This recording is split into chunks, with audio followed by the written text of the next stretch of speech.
દિલ્હી ખાતે ભારત મંડપમમાં એઆઈ સમિટનું આયોજન થયું હતું।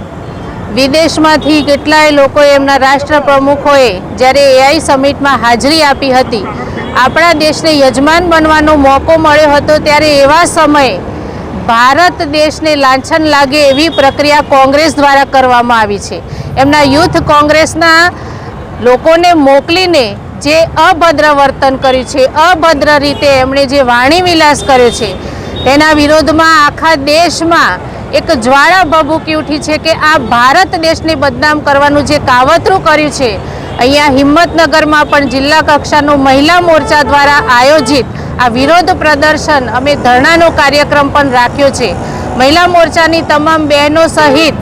આખા હિંમતનગરમાંથી તમામ લોકો, આખા જિલ્લામાંથી તમામ બહેનોમાં આક્રોશ છે, તમામ યુવાનોમાં આક્રોશ છે કે જ્યારે યુવાનોને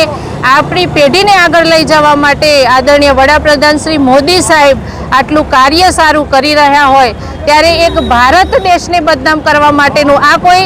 ભારતની ભાજપની સમિટ નહોતી, આ એક દેશ આપણો યજમાન બન્યો હતો, તો એને બદનામ કરવાનો પ્રયત્ન રાહુલ ગાંધી દ્વારા, કોંગ્રેસ દ્વારા કરવામાં આવે છે અને સખત શબ્દોમાં અમે વખોડીએ છીએ અને આગામી દિવસોમાં પણ આનાથી વધારે વિરોધ પ્રદર્શન અમે કરવાના છીએ।